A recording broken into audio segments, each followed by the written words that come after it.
So I want to talk about Bill 62 in Quebec.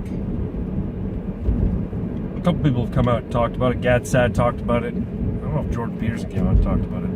GADSAD's bit on it is pretty good, and I encourage you to watch it. Maybe I'll link it in the description. But Bill 62 is a law that's been proposed, or I think it's been passed now. I could be wrong. I'm not in Quebec, I'm in Ontario. Regarding face coverings and public services in Quebec. What the law basically states is that people receiving or providing public services in Quebec cannot have their face covered. Now, people are coming out and saying, oh, it's racist, it's against the women who wear Niqab or burqa. I don't think there's a lot of women in Canada who wear the burqa, but there's plenty of women who wear the Niqab. I've seen them around. And people are saying this is anti-women's rights in a twisted turn of logic. That the government wants to prevent women from wearing what they want to wear, and there's a lot of arguments in favor of allowing women to wear the Niqab in Canada and in Quebec specifically. And GADSAD, relates those 7 or 8 arguments in his video, but he doesn't address them specifically. He addresses the issue more broadly in what it means in the political sense, in the philosophical sense, in the moral sense. And I think that's how it needs to be framed.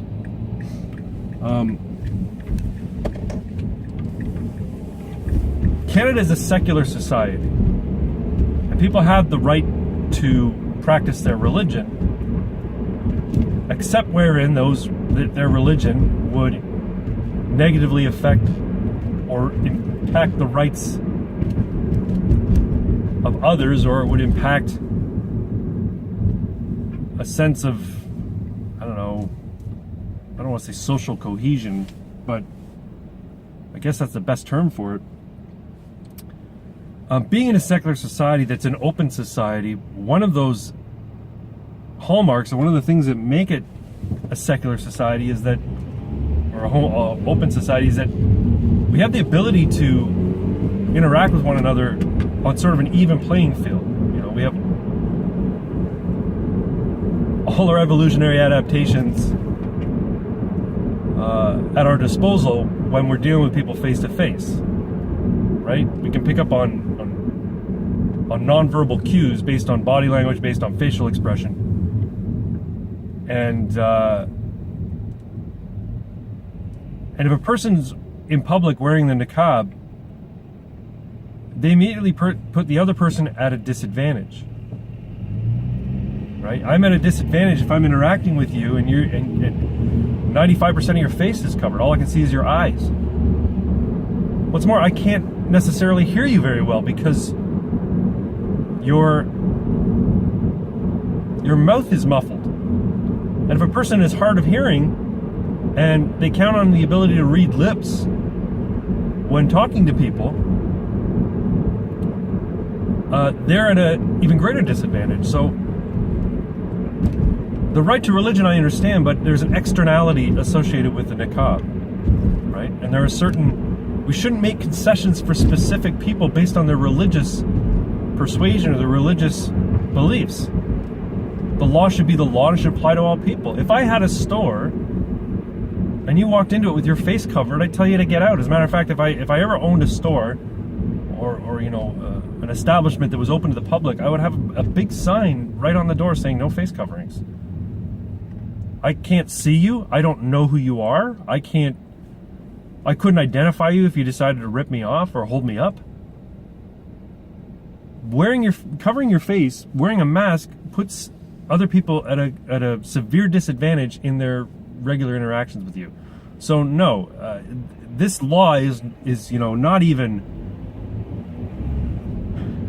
It's not even that extreme. It's only saying, look, if you're riding the bus, if you're going to one of the public art galleries, if you're receiving services or giving services, so that means that employees who work for the provincial government and probably local governments in Quebec as well, won't be allowed to have their face covered. And that makes sense. If I'm paying taxes and paying fees to use services, and those are going towards the government, that interaction should be amenable to me, not to the person working behind the counter. They're there serving me. That's the job they chose.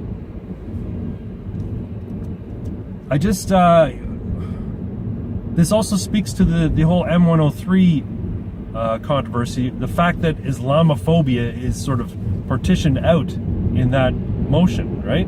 It's giving it special status, right? The wording of this face covering law in Quebec doesn't speak specifically to religion, but people are saying, oh, but we know it's about religion. Well, yeah, I mean, it is a very small minority of people in Quebec who wear the niqab. But the point is to nip it in the bud. This shouldn't even be up for debate. The niqab is a symbol of oppression in Islamic countries where many of these women come from. Right? And people say, well, it's their choice. It's not always their choice. As a matter of fact, it's almost never their choice.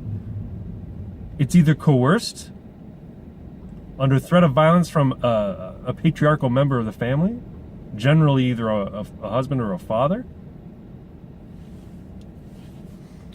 or it's done, as Gad Sad puts it, more insidiously, where it simply becomes so ubiquitous in their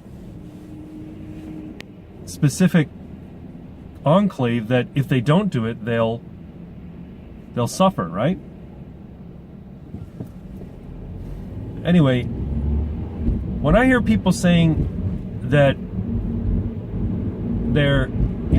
they defend a woman's right to choose what kind of clothing she wants to wear, all I hear is moral cowardice. All I hear is a secular person virtue signaling that they're for women's rights and taking benefit from the fact that they don't have to deal with those scary Muslim people, right? That's the reason they're doing it. They're cowards. They're afraid of the scary Muslims because they know if they speak out against anything Muslim, they'll be called an Islamophobe, and who knows, they might even be attacked. They might even be blown up or stabbed or have acid thrown at them. It's Sharia creep of the worst kind, and when I consider myself a secular classic liberal, I know a lot of people say, no, you're a diehard conservative. Whatever, I don't care what you say about me, I know who I am. But this has an externality that goes beyond simply a woman's right to wear what she wants to wear. And it's because, again, wearing a face covering is putting other people at a disadvantage. So that's my thoughts on it. I think it also relates to Canada's tendency to give special dispensation to the religions of brown people. And that sounds like a racist statement, but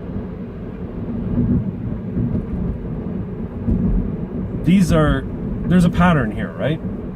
There was controversy over whether or not a Sikh child could take a kirpan to school. A kirpan is a ceremonial knife that they're expected to carry with them at all times. Now that was a few years ago. It was quite a few years ago. I don't even remember what the final result of it was. But that there were people debating whether or not this should be allowed was kind of alarming, right? Of course you don't bring knives to school. If I brought a pocket knife to school, I'd get in deep shit. I think I was in school at the time, so this was a long time ago.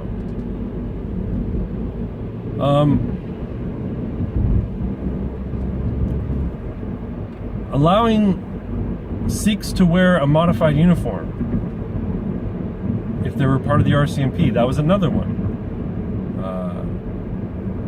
Sikh RCMP members wouldn't wear the brown hat that is characteristic in their dress uniform, that is characteristic of the, you know, the Mountie dress uniform, right? They were allowed to wear a brown colored turban. And I remember arguing with my father-in-law about it. I don't think my wife and I were married yet. I think I was just dating her. But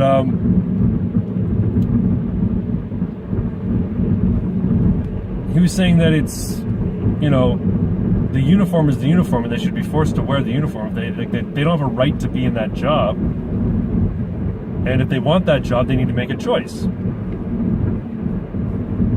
And I remember at the time, I said, well, you know, I'd hate for the fact that we had a really talented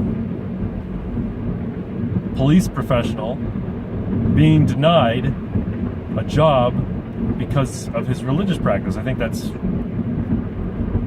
crappy, and I think that's wrong-headed. And he got pretty incensed, and he was basically saying, but it's not their right to be an RCMP officer, and they have to make a choice. You either wear the hat, or you can't be an RCMP officer. And I get that point. I understand it. You see, you got to look at it from an extreme position. What if someone's religion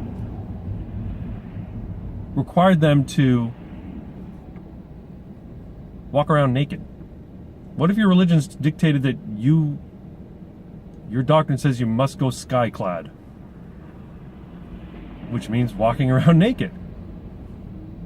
Are we to upend our decency laws and our nudity laws and just let people walk around naked?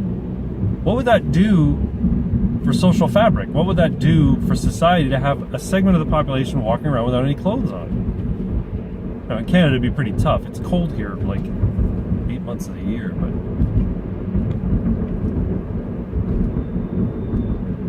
but the point is we shouldn't be making concessions.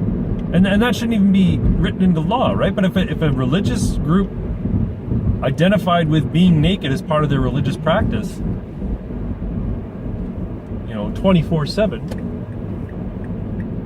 then Canada's tendency is to acquiesce to people of religious faiths who push back, right? Who say, no, that's a violation of my religion. We've got a real bad habit of not engaging in A to Z thinking of what will happen if we make certain concessions to certain groups. And it's bad. And I'm inclined to say, even as a libertarian, that face coverings should be, I don't want to say banned, but discouraged, and definitely not encouraged by government. And I mean, we're here in the West. This idea that women want to be oppressed, this notion that women want to be subjugated and be forced to, you know, as Gad Saab puts it, remove their identity from the public sphere, which is what it does, right? When a woman's forced to wear a mask in public, and don't say that she chooses to, she's forced, she's coerced. She's coerced through threats, she's coerced through intimidation, she's coerced even, you know, more insidiously by it being an expectation culturally. When women are forced to do this, we're denying them their identity in the public sphere. And to couch the argument in favor of the niqab and face coverings as, you know, fighting for women's rights is the height of intellectual dishonesty and the height of moral cowardice. And I know I've said that before, but anyway, it bears repeating. Anyway, that's my video on Bill 62 in Quebec. Thanks very much. Talk to you later.